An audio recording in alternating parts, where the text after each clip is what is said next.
What's up, everyone? Welcome to the Smoking Tire Podcast. This episode is brought to you by ButcherBox. You know what I love? Meat. This should not shock anybody on this show.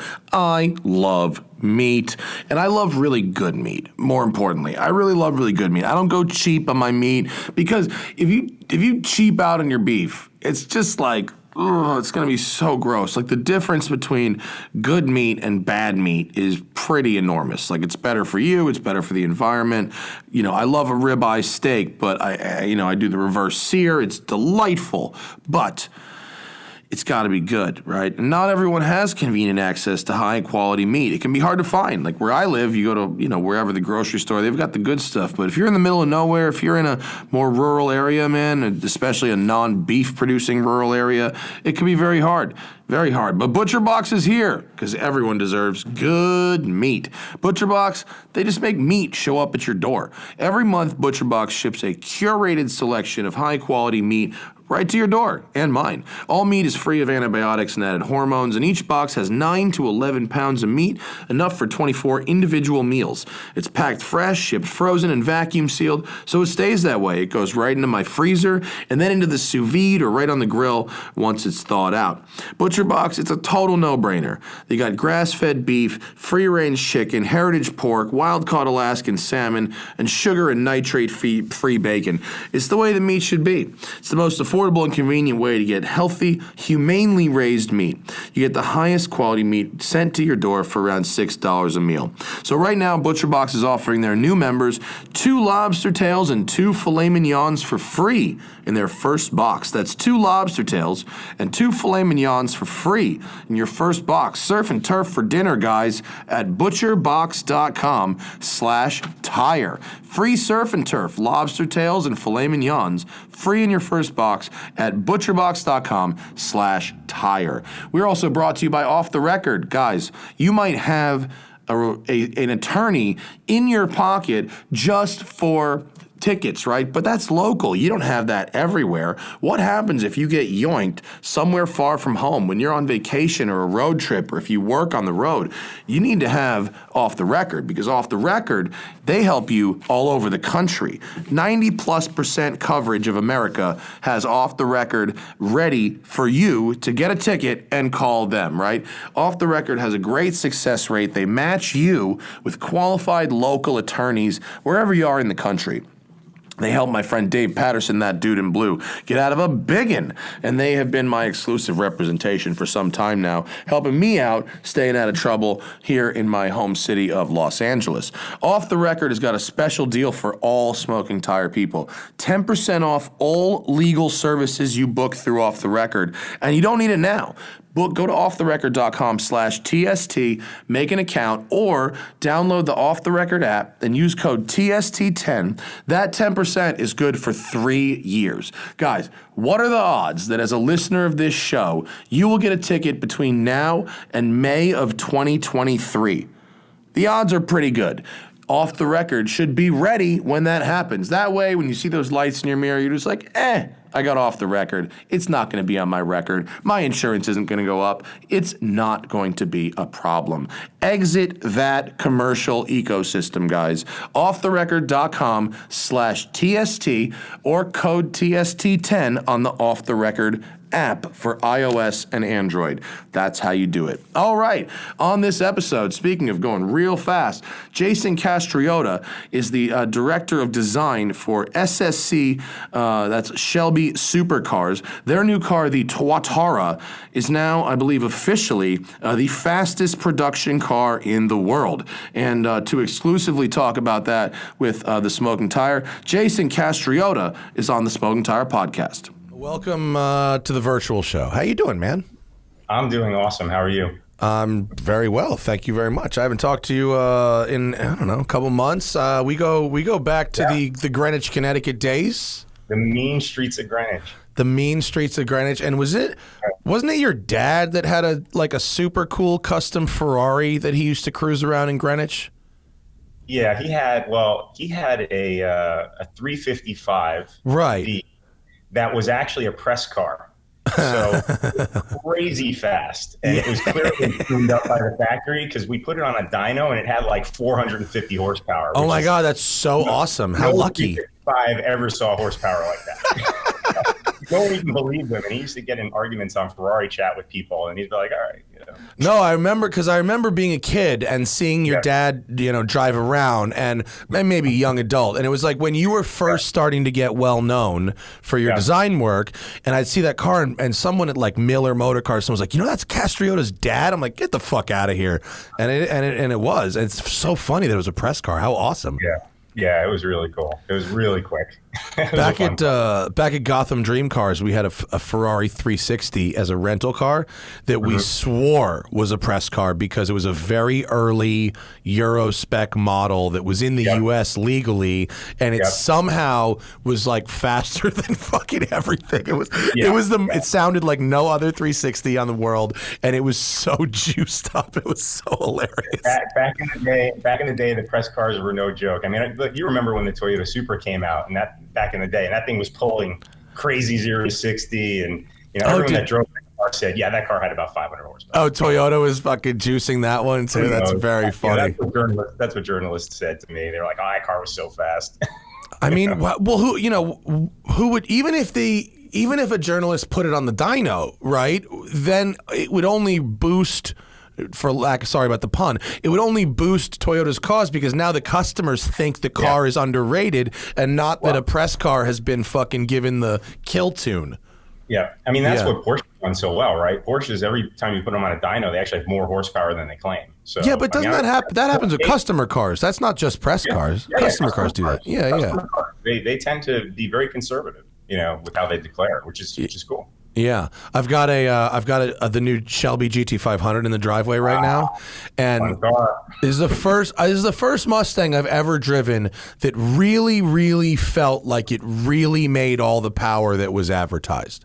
Like they're saying 770, and this thing goes like a motherfucker. I mean, it really gets the power down. It's fabulous. The way that modern cars put their power down between the tires and the suspension tech that's there today, it's just incredible. I mean, who would have thought, about in the day, it was about, how could you put 400 horsepower down? Now we're literally putting 2 to 3 times that down. And in the case of SSC, we're putting, more than 4 times that down in a rear-wheel drive car. Yeah. No, I think some of these cars, and I want to talk about SSC in a second, but if you are prepared to lay down 7 figures for the newest in sports car technology, what you are getting is so fucking crazy at this point. I mean, whether it's, a LaFerrari or a Pagani or a Chiron, pick one. Whatever you're getting is so far beyond the realm of your average neurosurgeon. You know what I mean? It's an embarrassment of riches. It's really so crazy. All these cars are so amazing, so well designed, so well engineered. They do things unique to themselves. They're all different. And it's funny. I remember when I really got into this game. It was post 2006 after I had done Glickenhaus's P45. And I still have that poster on my office wall, right next door to the studio. You signed by you from back in the day. Cool. Yeah, very beautiful car. Thank you. It was one of those things where when I really started to spend an appreciable amount of time with these true .001 collectors, you realized it wasn't about which one would they buy. It was just how quickly would they buy all of them. They were really treating them like Matchbox cars. I know. Well, yeah, I have a 918 and a LaFerrari and a P1 and I have a Pagani Zonda and I have a Koenigsegg Agera, and you're just like, oh my God. Only people on the internet think you have to choose between one of those. Right? Yeah. The actual people writing the check, they're just like, it's a different world. Yeah. Different world. Yeah. There's a guy local to me here, and I'm not going to say his name, but I know he has just the most massive Pagani collection you've ever seen. I mean, I think he's trying to corner the market.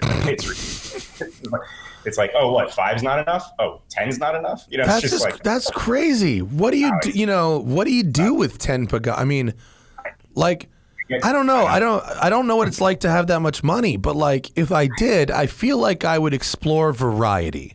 You know what the funny thing is that I'm not a collector at all. And it probably because I view myself as a creator, not a collector. And for me, the next best is always the next one. It's the next thing I'm working on. Mm-hmm. So every time I own a car that I really love, if I find myself not using it, I ultimately sell it. I'm like, it's being wasted just sitting here. I don't want it to just sit here. It should be enjoyed and used. So I just don't have that mentality. I appreciate those that do, and thank God for them, because obviously guys like me need them. But at the end of the day, it's a very different mindset. Well, look, unless you are filthy fucking rich, I mean, really filthy rich. Cars take up space, they take up energy, they take up mental capacity. You know what I mean? Collecting cars is... They what? They divide homes and marriages. yeah, frequently, all too frequently, although I'm very lucky with my wife. There's So what is in the Castriota stable right now? Can we talk about that? What's in the Castriota stable? So I've got a nice company cruiser. I'm waiting for my Mustang Mach-E, so I'm super psyched about that. Oh, you're going to get down on that? Yeah, all right. Yeah, and I may have a 599 hidden somewhere. Well, how could you not? So that's interesting, because you are the designer of the 599. Yeah.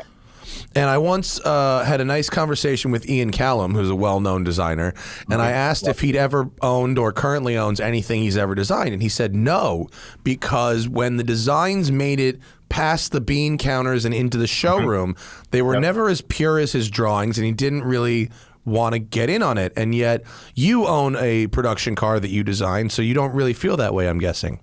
Well, it may have been tweaked a little bit thereafter. Oh, really? Did you go back to your original sketch a little with your custom personal car? I went back to the spirit of what I wanted for the car. Certain things you can never undo because of, to Ian's point, some of the engineering decisions that are made along the way just change the car fundamentally, that you'll never truly capture the first purest form of it. But the idea was to pull it more in line with the overall feel and philosophy behind it. And so it's been seen around here and there. It's fairly unique. Cool. I don't know if I've seen it, but text me a picture later. Text me a picture later. I want to see that. When you're back out here, I'll take you for a ride. We'll go for a ride. What's the ETA on the Mach-E? When are those hitting dealerships? Our head of engineering was down at the plant recently. They're coming out very soon. I can't disclose the date, but very, very soon. So we're excited about it. It's awesome. Just an awesome car. Jason does work for SSC and also for Ford, so he's my real job is actually Ford Motor now. My SSC heavy lifting actually stopped right when I went to Ford, which was super convenient, and now it's just been kind of this gestation period of getting them to put all the pieces together to really make this happen, which is incredible. But I started with SSC when I opened up my own shop in 2009. I met Jared at the Dubai Auto Show in 2009, of all places. And then we signed contracts in the spring of 10, and we went immediately to work on the design, and we showed the design for the first time the year after in 2011. So, that conceptually, that design is actually 10 years old. Yo, has it been that long? That's crazy. It has been forever. And my God. Every vaporware comment that you could hear, and I've had to defend this project for a decade, but you know what? It's been well worth it, because why do you have to defend it? You're like, I just drew the shit. I'm not responsible for building it. It doesn't make it vaporware or not. You draw things for people all the time that don't necessarily get built. Yeah, it's more than drawing it on this one. I laid out conceptually with Jared, the architecture of the vehicle, what it was going to be, and really focused on the aero and the thermal dynamics, which is really the secret sauce of why it does what it can do. And, I just have a tremendous amount vested in it. It's also the trust that Jared gave me. It's also the fact that this is the first car that I ever designed that I actually got to put my name on the side of it.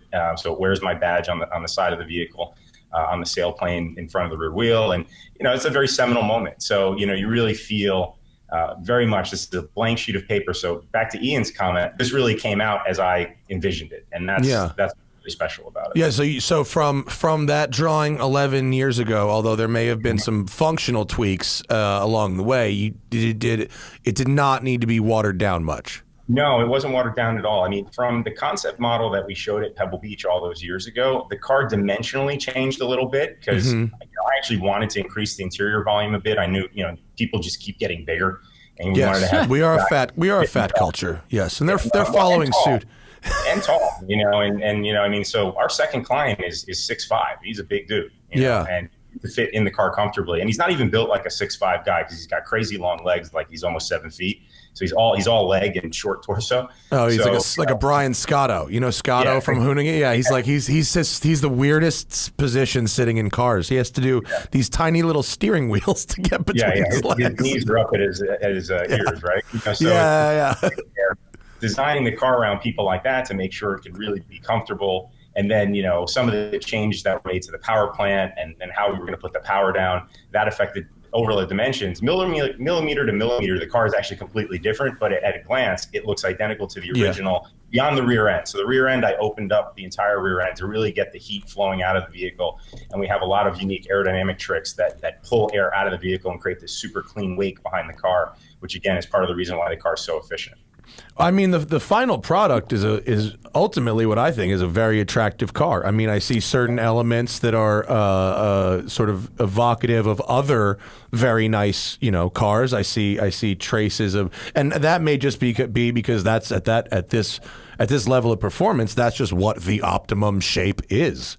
So I see a hint of Pagani, a hint of LaFerrari, a hint of back in your Bertone Manta Day days, a little of that, a little Koenigsegg in there, a little of that crazy Dubai love that you see from those W Motors psychopaths. And there's some good elements in this thing. Thank you. I think when you see it in person in the Carbon, you'll see it's really its own unique thing, especially when you see it parked next to other cars. It's very unique. Give me a sense of size and like if I parked one next to, I don't know, like a Ferrari 458 or something like that. So it's essentially the same length. Mm-hmm. So it's a very compact car. It's significantly shorter. Is that a real photo? It's a bit wider. Yes. This photo at Willow Springs, that's a real photo? Yep, that gives you a sense of the dimension. Here's a photo of one parked next to a Ferrari F40. And, I mean, if someone had to go on the track in those two, that's a good fucking day for somebody. Oh, yeah. Although that's I'm OG, not... OG and the new G right there. Yeah. So, I mean, it's actually, it's not a very big car at all. It photographs bigger than it looks when you park it next to an F40, and an F40 is a pretty small car.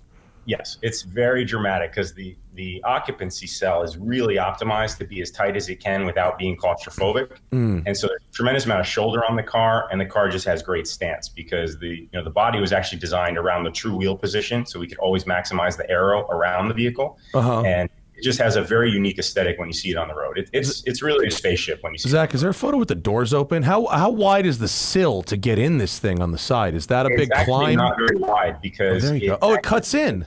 Yep, it cuts in. So is actually the tub. So it's actually very easy to get in and out of the car. Ingress, egress was actually yet another thing that I really had to think through to make sure that this car was really usable. Yeah, what a fabulous thing. So tell us about give us some numbers here. And again, this is not going to go up until Monday. So whatever's good, give us the goods. All right. So the goods are that I think I can talk about is we have established ourselves as the world's fastest production car. We bested the existing record by, I want to say almost 50 miles per hour. I'm sorry. What? Wait, what? 50? So we ran a two-way average of 315 miles per hour. Get the fuck out of here. 315 miles an hour? Actually, 315.8 if you want to get that. And that's the two-way average. What's the peak? What was the peak one way? The peak we were able to achieve, and I'm just going to say that we didn't run out of car, we ran out of road. In Pahrump? In the world ran out of road. we ran out of road. Is 331. Holy shit. Jeez, dude. Oh my God, 331 miles an hour? That's so crazy. What? And who was driving? And the car was still accelerating. Just FYI. Who was driving? Oliver Webb. So Oliver is an amazingly talented driver, races in Le Mans, great developmental driver. He developed the back mono. He developed McLaren Senna GTR, has track records all over the place. Just fabulous feel for the vehicle. 331 miles an hour? Yep. That's so crazy. Was that the suspension set up the way it would be if you bought one, or would you guys have to Correct. No, so keep in mind, guys, this is a customer car. Wow. This is not a prototype. This is car number one. This car is actually residing in Philadelphia. And that's the worst place on earth to drive a car that goes 330 miles an hour. Well, I can't think of a worse city to own a car like that. the client has plenty of track time and track toys, so he'll use it the right way. I promise you that. Dude, that's so bananas. It's so bananas. Fucking crazy. And when you see the data logger, it's gonna blow your mind. You're gonna be blown away. Did you know when you were doing modeling and stuff for this that it would go that fast, or when it went that fast? Like as a designer, did you just lose your mind like a kid? So the two answers to that question. So yes, mathematically, we actually did know it would go even faster than that. The question was, could we actually make it happen? Because it's not, at that point, it's not even about the math anymore. It's about the three factors you can't control. So one is Mother Nature, because crosswinds will kill you, quite literally. Yeah. Number two is, do you have enough road to get up, not to get up to speed, but it's actually getting back down is the hard part. No shit. So this car accelerates so fast, it's not the problem of getting up there. The problem is you need two and a half times the amount of distance to slow the car down, because as the driver said, as Ollie said, you can't actually press on the brakes at that speed. That isn't surprising at all. In fact, I'd probably guess that you can't even lift quickly. You have to slowly back off the throttle. Because if you imagine upsetting that balance, oh my God. But imagine how slowly you have to lift your foot, and every second you're traveling however many thousands of feet. So let me give you the math. Okay, so at 60 miles an hour, we'll level set. At 60 miles an hour, you're traveling 80 feet per second. Uh-huh. At 330 miles per hour, you're traveling almost 500 feet a second. You're traveling 480 feet per second. So basically, if you looked at Giant Stadium, you are at the tunnel at one end of Giant Stadium, behind the end zone, all the way to the other tunnel. You're traveling that in 1 second. That's fucking crazy. It's literally the same speed as a handgun bullet. Like, that's how fast he was going. A mile in 10 seconds. Yeah. 10 seconds. So basically, you're talking about nature, you're talking about the space, and then you're talking about the courage of the driver. And nature was against us. I'm not going to lie. We actually had really bad crosswinds that day, and we only did 2 actual runs. We did 1 warm-up run, and he did 2 runs, and then that was it, because the car had more, but he's like, that's it. I'm done. He got moved 2 meters on his 2 high-speed runs. Literally, the wind picked him up and moved him an entire lane. That's fucking sketchy. I've actually seen that road. It's 2 lanes with no shoulder. Yeah, so I have been on that road a bunch. It's the road between Pahrump and Vegas, right? Yeah, correct. Yeah. That is so crazy. Now, okay, the engine is built is by Nelson, right? Tom Nelson. Yep, he built a hell of a power plant. Together with Jared. They developed. They went to go as compact as they could. A high revving engine. It's a flat frame crank, so for a turbo engine, it sounds absolutely fantastic. And it actually has an 8,800 RPM redline, which I'll also note we were nowhere near that day. So lots more where that came from. Is it LS based, or is it a totally unique design? It's actually not, and that's a common thought. I mean, obviously, Tom Nelson only based on his expertise, not because of anything I'm guessing about SSC. It's really Tom Nelson's expertise, so it's really what Tom brought to the table and just delivered an amazing power plant. And I think you saw the stats. It only weighs 428 pounds. I mean, the car is exceptionally light. We're at like 2,750 dry weight with 1,750 horsepower if we've got good pressure. As you can imagine, there in Nevada, because of the elevation, we were actually down 2 bar. So we were down about 150 horsepower. Yeah. Wow. And what is the displacement of the engine? 5.9. And is it, I don't want to, is it like a cam and block, or is it an overhead cam engine? No, it's overhead. It's an overhead cam engine. Okay, all right, cool. That's so crazy. Now, tell me about the rear end of this thing with these very cool kind of bat wings versus a more traditional style, like a GT style wing or something.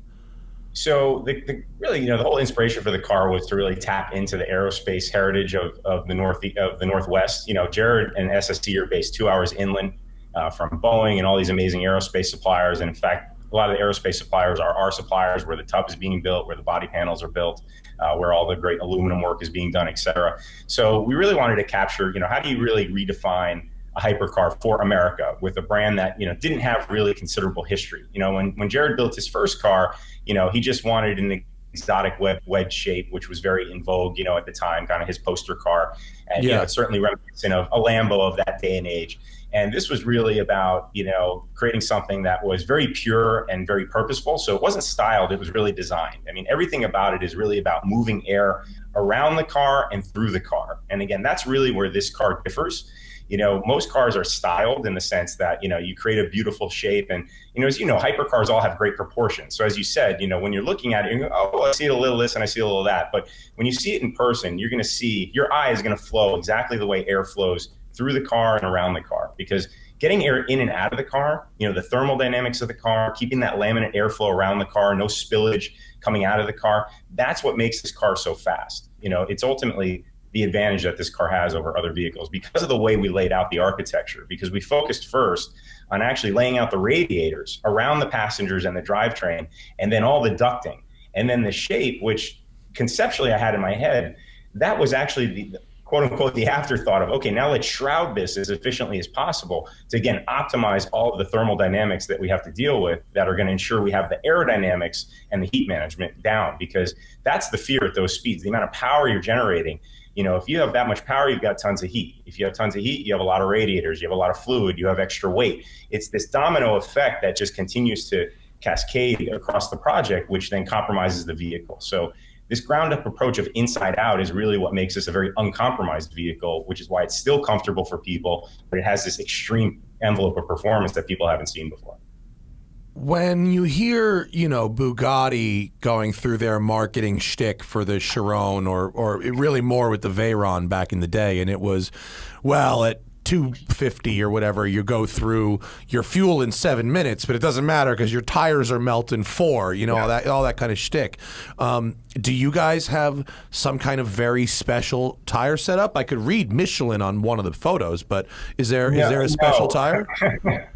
I can't lie. I mean, the magic in the setup is really how the car puts the power down. But in the respect that, the Bugattis, and all the Bugattis are amazing vehicles. These things are engineered to the highest level, over-engineered. They go through all the battery of crazy tests that Volkswagen puts everything through. Mm-hmm. And, their level of desire to build robustness, comfort, luxury, and speed, and really makes it a unique, special car. But as I said, those things kind of end up stacking up, and you get a car which then becomes bigger, heavier, et cetera. Yeah. Our goal was to create something very different, so they're really not even comparable. And we fully expect, and I can already tell you, multiple of our customers already have both, or they have Bugattis and now they're ordering an SSC, is the fact that, which goes back to our earlier conversation, they can have everything. The fact is this was really about creating something very visceral, very dynamic, very exciting, that's truly memorable every time you drive it, that it becomes special again. I think today's hypercars are all really competent and they're great, but I don't know if they leave you gasping like, when we were younger and the first really fast cars left this impression on us that, really hasn't been replaced since.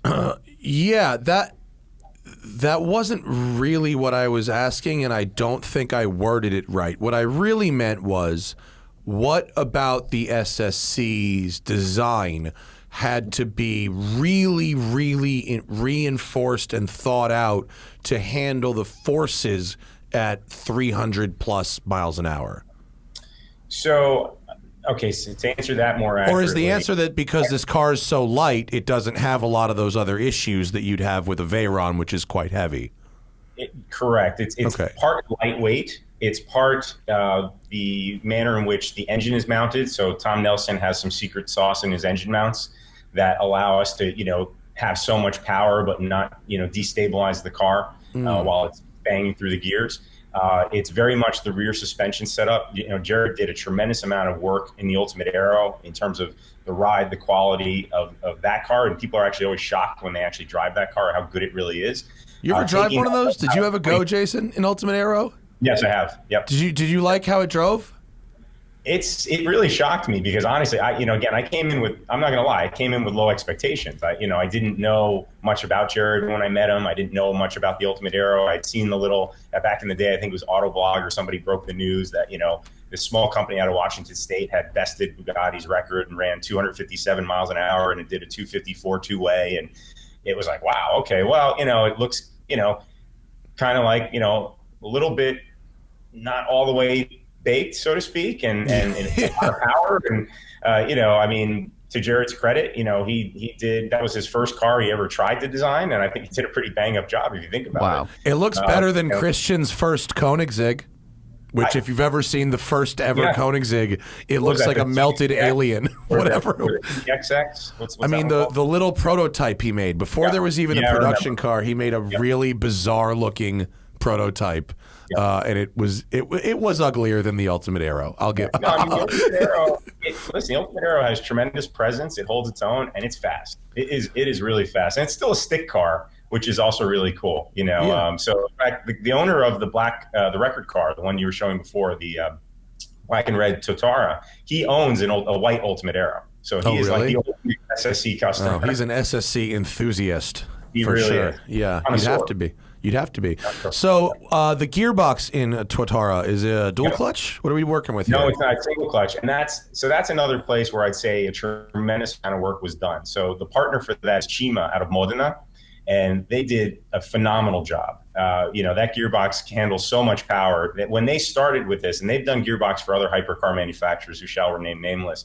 I think I can guess the other one, and it sounds like Blonigzig. They started with the most robust gearbox they had made. So Cima started with the most robust hypercar gearbox design they had, and our engine blew that to bits. So they then moved on to a helicopter gearbox, which is quite cool. Out of here, really? No, I'm not kidding. He went to a helicopter gearbox. What? Dude, Yep. I didn't even know it. I didn't know helicopters had gearboxes. Yeah, evidently. Really? So they based it off of some of the proven robustness of those parts, and then designed a ground up gearbox for us. So pretty wild stuff, actually. So when you are when you're driving it slowly and not because people that are spending this kind of money. I think the customer, and I'm just maybe speculating, I think they expect a certain amount of civility, even if you can go 300 miles an hour. Oh, absolutely. And the comfort of the vehicle had to be key. It has to be usable, livable, for that occasional grocery run or blasting your kids somewhere quickly or, just because, right? I mean, at the end of the day, you ask these guys, why do you park your, F12 Berlinetta at the train station? Because I can. It's a bit of that. So you have to have that drivability. And that's credit again to Cima, and then the tuning partner, which is Automac. They're also based out of Modena, Italy. Those are the two main parts beyond obviously tires that come from and Brembo brakes that come from Europe. Everything else in the vehicle is really made in the U.S., which is pretty special. From the tub to the engine to the glass, obviously it's manufactured all here. So we're pretty prideful about that. What are there any specific like details to the car that obviously beyond the incredible performance that are just like super over the top, and like I'm thinking an example I'm thinking about would be Pagani putting their name on all the bolts. You know what I mean? Is there anything like that that's just real crazy detail that we should be like kind of looking at in these photos? I think this car is more about its overall purity. I think when people see it and they see the purity and the simplicity of how it's been designed and built, and the authenticity of everything about the car, nothing is there for style's sake. I think that's really the big difference, because even in the hypercar space, you do get a lot of ornamentation. You get a lot of stuff there because it looks cool. Everything from the exterior and certainly in the chassis and the engine bay, that is all there because it has to be there. Every curve has been shaped because it has to be shaped that way, not just because I wanted it to look that way. And I think that's what makes, again, this vehicle really unique. It's as pure as it gets in terms of what its purpose is, and that's why it was able to do what it did.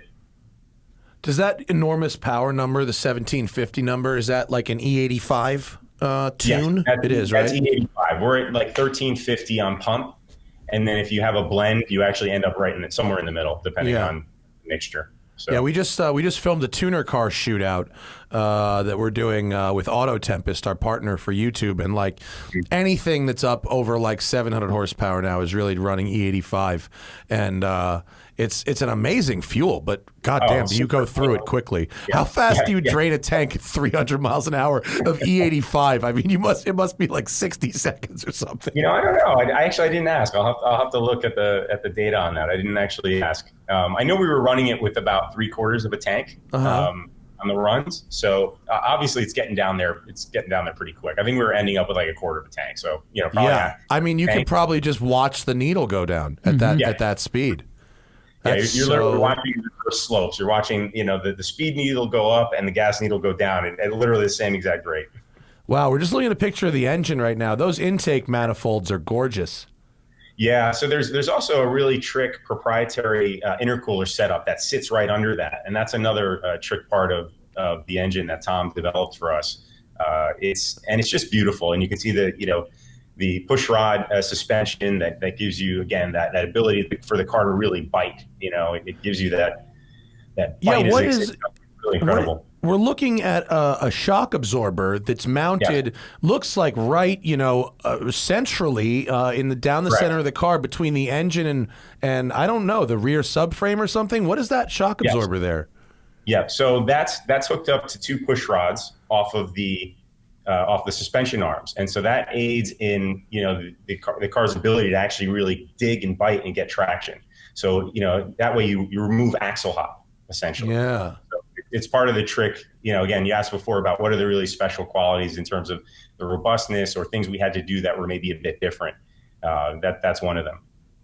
If you were to disable, I assume this vehicle has some kind of motorsport based traction and stability control, right?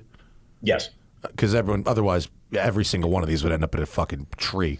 But if you were to disable that system and say roll into it in 3rd gear and go flat, would you be able to just do burnouts through 150 miles an hour? Oh, the car will spin its tire through 5th. That's really what we want for this kind of money. That's the goal. Traction. No, but with traction control. Oh, really? Traction control is a suggestion at that point? It's really, I call it like a stop sign in Italy. It's really a suggestion. Wow. We're looking at a photo right now of what looks like the rear subframe and the engine cradle. Gorgeous. And it's the headers are so tight up against the engine. It's really very compact, and it just goes straight into that turbo. How interesting. What was so great was, it's Tom's, what he calls his mirror turbo setup. And what's so great about the work they did on the engine, when we started this project, Jared wanted to base it off of, what he had done with the Ultimate Aero, which I think they were up over 7 liters at that point, or right around 7. I think they were at 6.9. And, thanks to, the great work between the intercoolers, the mirror turbos, they were really able to shrink this engine down, which then again made my life better, because for me, it was really, again, about getting air through the car, getting all that hot air out of the car. So the rear radiator setup and the ducting that comes off of that to feed the air intake, to feed the radiators, to exhaust the radiators is super critical to the aerodynamic and thermodynamic performance of the car. So like an F1 car, the smaller you get that engine, the more real estate you have to play with actually moving air, because it's really about moving air through this thing. That's really special. What is the service life of an engine like this? Does this have normal service intervals? It does, actually. So we are actually so confident, and this is, again, all the credit to Jared and Tom, we're giving a 4-year unlimited mile warranty on the powertrain. Unlimited mile's a good one. It sounds great. You're pretty much calling everyone's bluff. Yes. I fucking dare you to take advantage of this unlimited drive 12,000 miles a year. Didn't Ferrari do it for a minute? I think they still do. Do they still do it? 7-year unlimited miles. I think Ferrari is 7-year unlimited mile warranty. I think they're calling every one of their customers bluff. Awesome. Yeah, and consequently, if you are willing to be a boss and go buy a brand new Ferrari and put all the miles on it, it's actually a really, really good value for money. Because if you sell it within the warranty period, even with a bunch of miles, you get a ton of money back. It actually you could win this one. But unlimited miles, good for you. I like it. I like the confidence. No, I hope Philly guy takes advantage of that shit. I hope he's like, watch this. So the first thing he did, so he bought his Ultimate Aero secondhand. He always wanted it.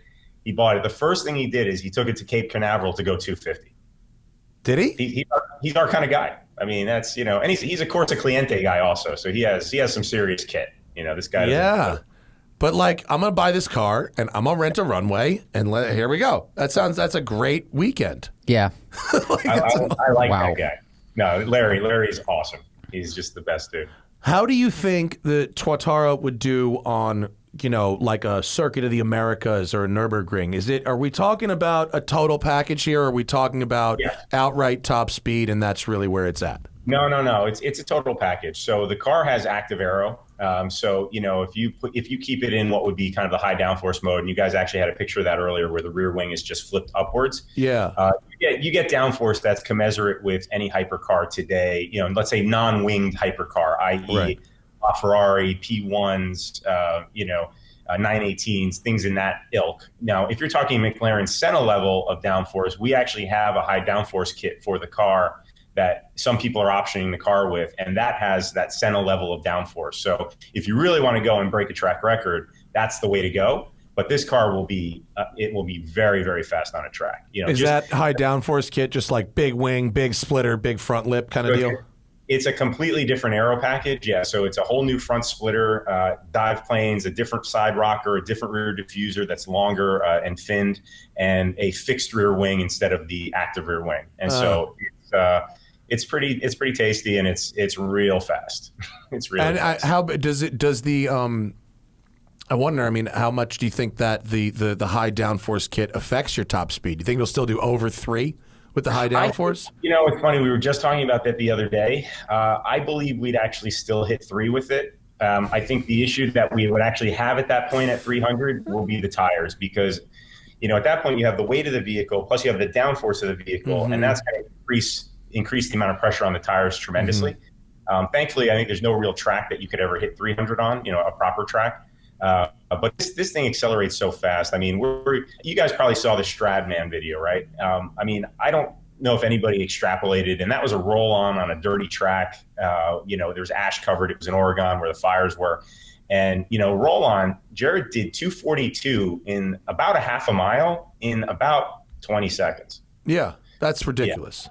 I mean, it's you know, it's beyond ridiculous. And that wasn't even really fast. So some of the numbers that'll come out soon that Ollie pulled are even crazier than that.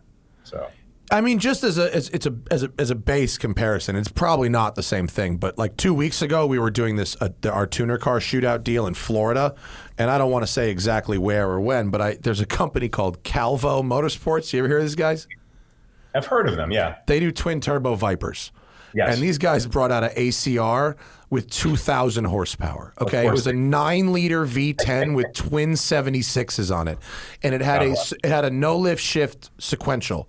I don't remember if it was a Hollinger, but it was a proper race sequential, right? Wow. And it would shoot fire, whatever. And you go out on the highway, you're allegedly, or the runway or whatever, and you would just, is this the one against the 720? He's got a video up. Here's this thing against the 720.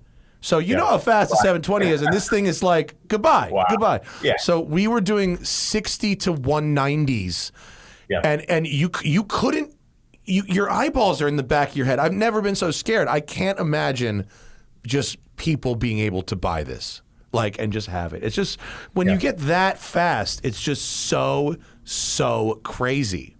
Yeah, it's crazy. I mean, what do you have to tell these customers? You have to be like, do you understand what you're buying? Like, there's fine print there that you must be aware of what this is, and you know, I listen. I'm not gonna lie. I mean, the first thing I said to Oliver after congratulating him and you know, giving him a proper hug was, I am so glad I didn't kill you.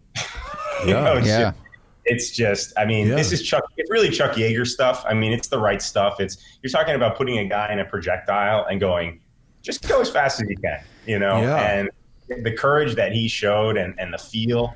I mean, at that speed, you realize, like, you're not actually steering the car, because there's a gyroscopic effect that happens on the front wheels. And essentially, to correct the car, you're just like squeezing. You're almost milking a cow. You're just literally squeezing which side of the steering wheel you're trying to kind of course correct. You can't, if you even tried to steer the car, you'd immediately throw it off. So you remember like tops when you're a kid, like you spin a top? Like, that's literally what will happen, because the gyroscopic effect, the car will literally just go. That's it. You're done. So, I mean, Oliver literally said, I hope no one actually tries to break this. He said, it's not even that. He's like, I'm not going again. And he's like, I really hope no one else tries to break this. Wow. Yeah. I mean, Jason, for you, as a car designer, when you came into this industry, I mean, this seems like bucket list stuff. Like, not only have you, because you've designed some really amazing, gorgeous performance cars, but this is like he never Everest. had to design the new fucking Jetta, did you? You really bypassed the. I'm going to design the new Chevy Cobalt this year. A lot of people used to say I had my dessert before my meal because I went straight to Pininfarina and I lived the charmed life, right? I mean, from the time I was 5, I was literally sketching Ferraris, and I said, one day I'm going to go to Italy and design Ferraris, and everybody was like, yeah, sure, kid. And then when I was 13 and the F40 came out, that was really the seminal moment for me that cemented it. When I remember that Road and Track cover in 1987. I've got it. I've got it in the library over here. Yep. He had an Enzo Ferrari quote of, I told my engineers to make the best car in the world. And it was the F40 and it was 201 miles per hour. I get chills thinking about it, to be honest with you. I really do. And that was the car that I said, not only am I going to go and design Ferraris, I'm going to go and design the fastest car in the world because it just meant something to me. It resonated. And so, did the Pininfarina thing, check. Tried to help out Bertone. That didn't work as I wanted to, check, but I did it.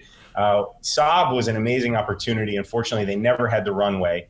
That would have been my Jetta moment at the time. Oh, yeah, the Saab. I forgot about that. The Phoenix thing. Yeah, which was also an aero baby of mine because we had a 2.5 drag on that car. It had some really trick stuff, but again, was there ever a working concept car? Yeah, that was a functional driving concept prototype that was actually built on a new platform.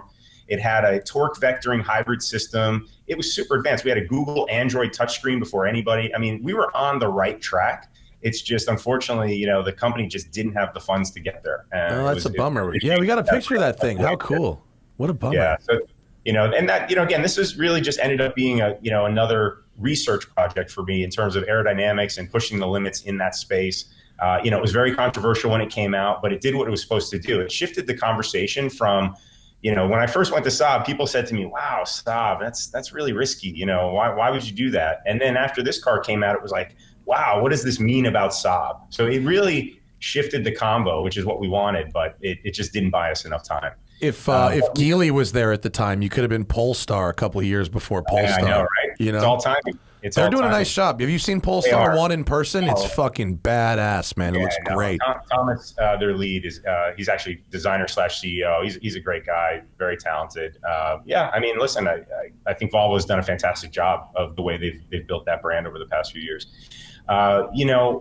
The SSC, when Jared, as I mentioned, when we met in Dubai in 2009, and I saw the Ultimate Aero, and I saw the speed and I saw the potential, I said, okay, this is another kind of big stakes bet. Right? Put the chips in the middle of the table, attach my name to this, bring everything, all my know-how, my team, guys with, a tremendous amount of know-how in design, aerodynamics, and, let's make a go at this. And we really believed always we could get there. The math said we could get there. We really approached this in a unique way.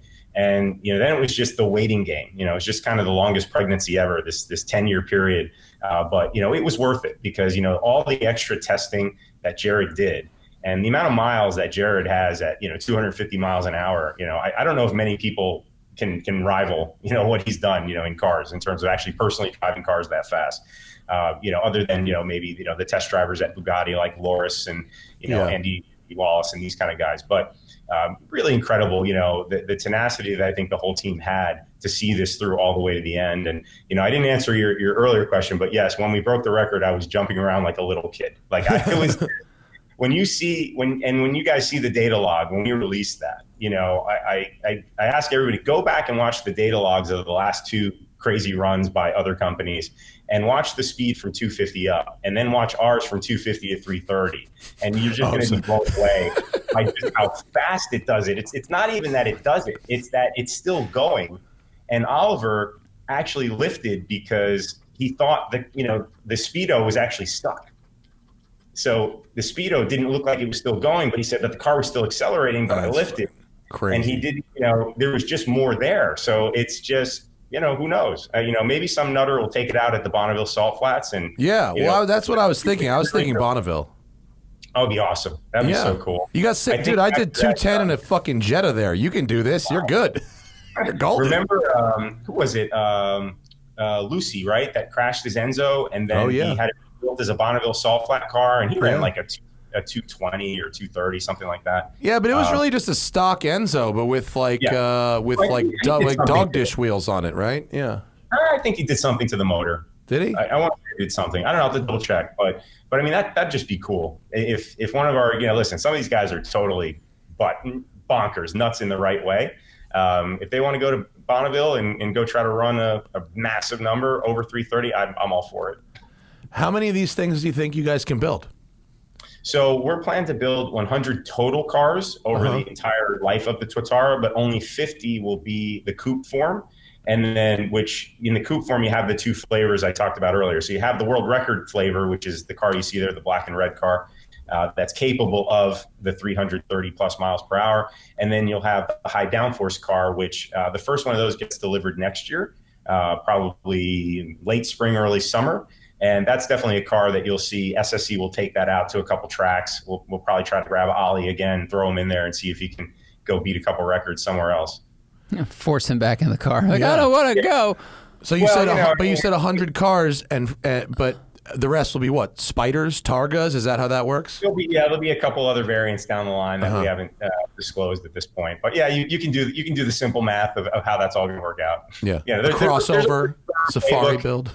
There's a pretty firm playbook, how to do this the right way. Again, Matt, you know this, right? I mean, for every hypercar company, whether it's a Pagani, a Koenigsegg, a Bugatti, or, even when Ferrari and others do these limited cars, in a lot of cases, if you're doing something super limited, like 100 units of something, it's not even 100 guys that are buying it, because it's a handful of guys that are buying every flavor. But, I walk into these collections and guys have the entire Bugatti fan. There's like 7-8 Bugattis all lined up, fanned out in the middle of a room. It's amazing. And you go, wow, you can only hope and dream that, you're in that same kind of space one day. Yeah, but I think it's strange and it's weird, but I get it. I don't know what it's like to have that much money, but I know what it's like to be such a fan of something. I mean, the closest I can get is like watches. You know what I mean? I've got like a small number of watches that are like a couple of $1,000s each, and a lot of them are kind of interchangeable with each other. They're from the same brand or whatever. But it's so weird that a company that you could go through all this R&D, all this effort, all this energy and design and development, all that, only to ultimately satisfy 30 customers. Isn't that crazy? It's just, to me, it's just like a crazy thought, right? Yeah.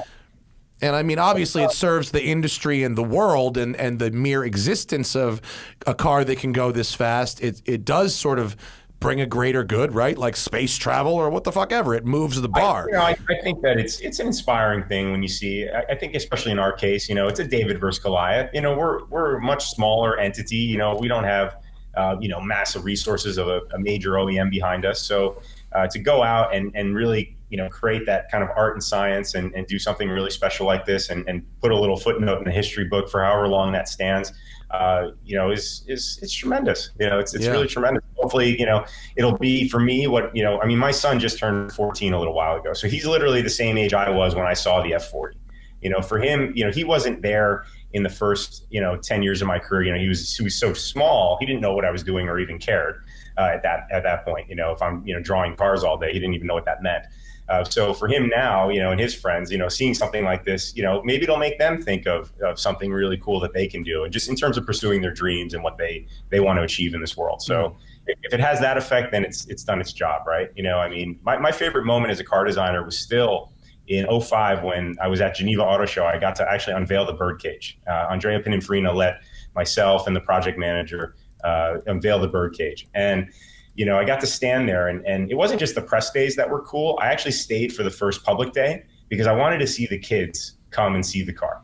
And because when I was a little kid, my dad used to take me to the New York Auto Show. I just remember being in awe of these concept cars. And so see the faces of the little kids and go, yeah, maybe one of these little kids will someday be here, showing her or his concept car, or new production car, or new Jetta for that matter, Yeah. So that's what it's all about for me. That's really where the real enjoyment comes in, and seeing the reaction and enjoyment. Hearing you guys earlier when I told you the speeds, like, that's what it makes it all worthwhile. Because Matt, this. You put everything into this stuff. This is your life. This is this is why I mentioned earlier.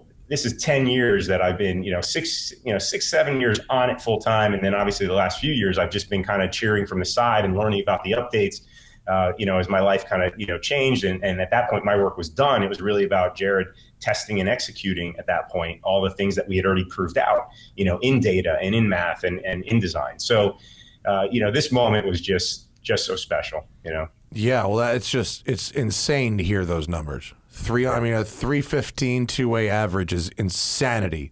Yeah, it's over 500 kph, which was our goal, because 500 kph is kind of the magic number, right, for a European manufacturer, and that's about 311. So our goal was to do over 500 kph, and we had up to 7 mile an hour crosswinds that day. We had a day where it was like 2-3 miles an hour, a little more road. I don't know.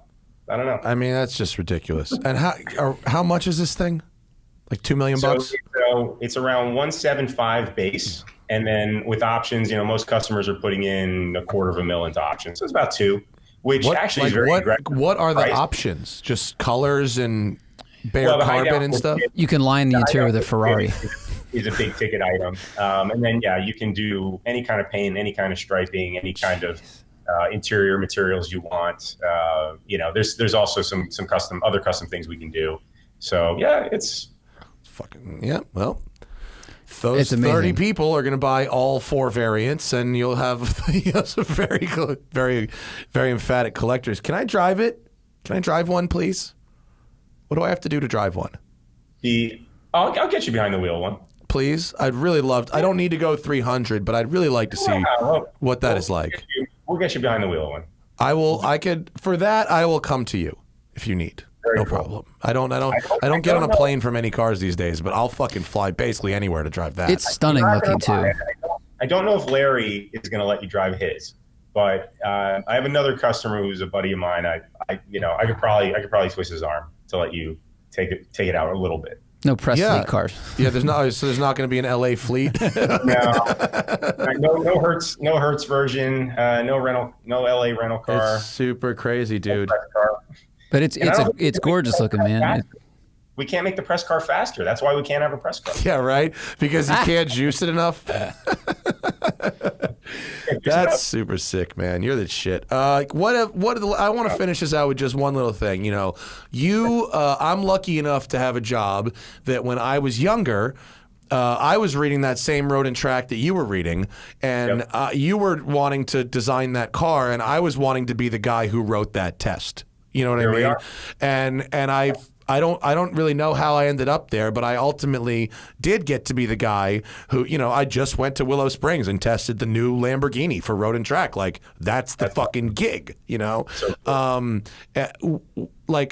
The question is, if someone's hearing this podcast and they go, fuck, here's a dude who had a vision and figured out how to execute it, and maybe I want to draw cars too. Like, where do you even start?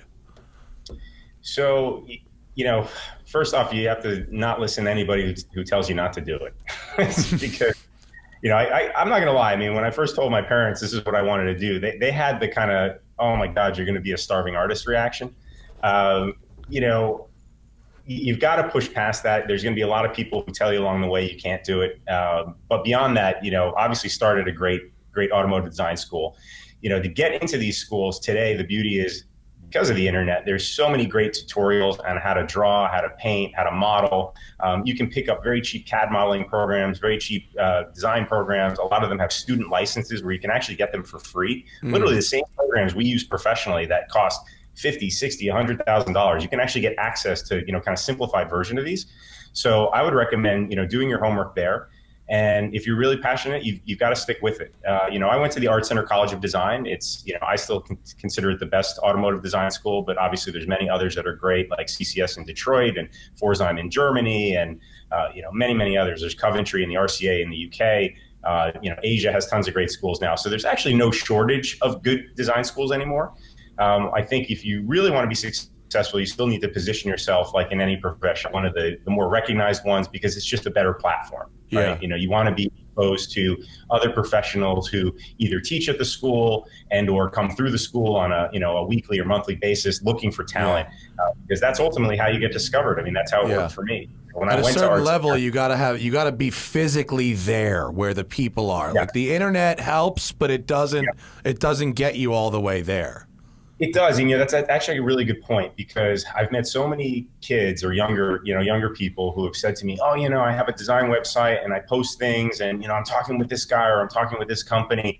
And a lot of these guys and young women get taken advantage of because they really don't understand their worth. So yeah, I sold my sketches for $500. That's like, oh. I was like, how many hours did you put into those sketches? Oh, I worked on them for a month. Yeah, that's the problem. Like, go get a good education, get in front of the right people, and apply for a job and try to get a job in this industry. But granted, it's an exceptionally selective industry. It's exclusive. It's very difficult to get into to begin with. And then I'm not going to lie, it's not all glamour, right? I mean, I've led the charmed life of it. There's a lot of door handle and wheel design there too. We've talked to those folks. Yeah, we talked to people who design radio bezels and door handles and shift knobs. Yeah, and it's all important. It's all vitally important. It all, the car always say takes a village, right? I mean, it takes a tremendous amount of people to do something. If you're fortunate, it's kind of the combination of having the talent, having the work ethic, then being at the right place at the right time with the right opportunity. Because you can listen. There's plenty of talented designers that I worked with at Pininfarina. But in that moment, when they put a sketch on the wall, it just wasn't the one that got chosen. Yeah. And it's really about, is what your vision and what you're communicating visually and in a story really compelling to the person that's buying the idea. And that's ultimately all it comes down to. I think that's interesting. There is a large component of chance as well. Yeah. Yeah, that's very interesting. You're someone that I hold up as an example to anyone who asks me about car design. Partially because your designs are very influential in the sports and supercar world, and partially because I know you, as a person, and that you're like a nice, humble guy who's really got a wide variety of interests and talents. But I think this is it's an amazing project with SSC. The car's fucking nuts. I mean, it looks really good. It goes really fast. It seems like you've already found some customers. I imagine once the news of this number drops, you'll certainly find some more. And it's we're definitely anticipating that. I'm excited to see what that looks like when the news really breaks. I mean, that's crazy. We've been showing the car for a while, as you know, and we've heard for the longest time. And listen, I think a lot of these guys, you can hold to their word. They've said, okay, if it breaks the record, when it breaks the record, I'll buy the car. So now it's time for those guys to step up. No pressure. No pressure. Yeah, there wasn't too much riding on that after 10 years and all the money and time and hours spent by everybody. Yeah, I mean, you could have ended up in XJ220 land. You know what I mean? There's amazing car, but imagine missing the mark in these moments. It would have been huge in the wrong way. This is doing exactly what we set out to do. I thought we'd do it a little differently. I really thought with the wins we wouldn't hit 330. I thought we could do 325 with the wins. I thought we would do like a 310 and a 325 or something like that. I knew we'd be in that kind of 315 two-way because of the wins. If we had no wind, we would have even faster two-way. But it just wasn't safe enough to try again. And in the course of that data, have you run standing mile or standing half mile in this car? I'm curious if this. I bet you this is like a 210, 220 half mile car, right? Oh no. We do 250 and a half miles. Standing half mile. This is a 250 car. 250. Get the fuck out of here. 250. Bro, shift sectors next weekend at Coalinga. Let's go. Bro, let's win some money. Oh my God. Forget this. We could run 10,000 a race, dude. You and I could clean up. Let's go. So, yeah, it's super fast. Here's I think, and you'll appreciate this. 250 standing half miles, bro. I can't stop laughing just because Jason was like, "Oh no." You'll appreciate this. If you plot a regression curve, right, of all the fastest cars since let's say the Ferrari 340 which was the first car that hit 170. Okay, you plot that curve all the way through. Go up through the Miura into the Countach DB512 into the 288, the F40, the Jag, the EB110, the McLaren F1, et cetera, all the way through Bugatti. What Bugatti just did. It's a curve. It's actually a singular slope. Okay, it's a 5 to 7% improvement every time. Okay, what we did is over a 20% improvement. It's a new curve. It's not even on the same curve anymore. And that's what's so crazy about it, because it's like I said, when you see the data log and you see it's not just that it gets there, how fast from 250 to 300, because he does not put his foot in it until 2.25. So like he's kind of, you'll see in the video, he kind of drives out, he does about 150 and then he holds, and then he does about 190 and he holds, and then he kind of crosses 200 and he holds a little bit. And then at about 225, all of a sudden you see he's got his foot in it. And 225 to 300 is like this. And then we're like, crazy. Oh my God. And then everybody starts freaking out, because then it's like, it's not like 300, 301. It's like 300, 305, 310, 315, 315. Bunker. It's like, and it's bonkers. Okay. Like it makes my hair steady up, and I'm laughing because it's so crazy when you see this video. Like it is so crazy. I can't wait, dude. This is bananas. I can't wait. The numbers are too big. I need to drive it. I can't process being able to buy something that just goes that fast, like out of the box. I just can't. I can't process it. I have to drive it. I'll tell you what, I will absolutely get you to drive it eventually, but very, very soon we will have the car in your neck of the woods, and I can definitely get you a ride. I mean, sure. Yeah, as long as it's with someone who's not going to fucking sail me off a cliff. Let's go. No. We'll be on a runway. We'll be on a runway. Oh, yeah. Please, call me. Let's do it. We'll be on a runway, and we'll put you in the passenger seat. You'll strap in. Hell yeah. And you'll get the full Buddy Wick experience. Okay. You know? Yeah, I'll do that. That sounds like a good time. Yeah, Thank you so much for your time, Jason. I really appreciate you coming down with us today. And for for the people that were here live and we had to kick out, we forgot it was embargoed. Our bad. Next time Jason's on the show, we'll talk Mach-E. What do you say? That would be awesome. Yeah, that would be fantastic. Circle back when it's Mach-E time, would you? Cool. In the meantime, you should follow Jason on Instagram. Castriota Design. Is there an underscore? Yes. Castriota _design on Instagram. Maybe I'll actually have someone post stuff on there. Oh, is there a better place? Where should other people post stuff? I just haven't been a social being. Yeah, we're gonna have to work on that. Yeah, we're gonna have to work on that, and definitely look out for all the data logging and the videos of this record run, because I can't wait to see that. I haven't seen it yet, but that's gonna be some nuts. very cool stuff, and even more to the story that we'll tell in the coming couple weeks. So check it out. Sweet, thanks, man. Thank you, man. That's our show. The Smoking Tire Podcast is powered by Shout Engine. Get your own damn podcast at shoutengine.com. It's easy. All you need is a microphone, connection to the internet, famous friends who design cars, and ideally something to say. See you guys later.